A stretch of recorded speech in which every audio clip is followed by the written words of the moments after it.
Everyone, welcome back to our channel. And ఈరోజు వచ్చేసి మనమైతే నవరాత్రి స్పెషల్గా ఈ నవరాత్రి జరిగినన్ని రోజులు ఓన్లీ బ్లాక్ బీడ్స్ మాత్రమే వీడియోస్ పోస్ట్ చేయాలి అని చెప్పి అనుకున్నాను.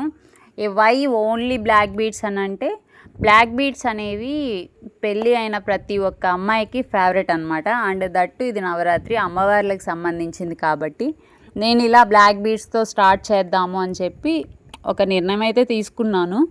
అండ్ ఇదేంటంటే కొంతమంది యాక్సెప్ట్ చేయొచ్చు, చేయకపోవచ్చు. ఎవరికైనా అబ్జెక్షన్స్ ఉన్నా, ఇంకేమైనా ఉన్నా కానీ మనకు కామెంట్లో పెట్టేసేయండి. అండ్ మేమేంటంటే మీ ప్రతి కామెంట్కి రిప్లై అయితే ఇస్తాము. అండ్ ఈరోజు ఫస్ట్ డే కాబట్టి ఫస్ట్ డే చాలా విఘ్నాలు ఏమీ లేకుండా మనకి అందరికీ శుభాలు జరగాలని చెప్పి వినాయకుని పెండెంట్తో మొదలు పెడుతున్నాను. అండ్ ఇందులో వచ్చేసి నేను 2 వేరియేషన్స్ అయితే తీసుకున్నాను. ఫస్ట్ది వచ్చేసి లావెండర్ కలర్ అనమాట. అండ్ సెకండ్ది సీ గ్రీన్. వాటికి తులిప్ బీడ్ ఇచ్చాను. ఓన్లీ బ్లాక్ బీడ్స్ ఇస్తే నాకు నచ్చలేదు. సో ఎవరికైనా కస్టమైజేషన్ కావాలి అంటే మనకి మెసేజ్ చేయండి. Thank you for watching. Keep supporting.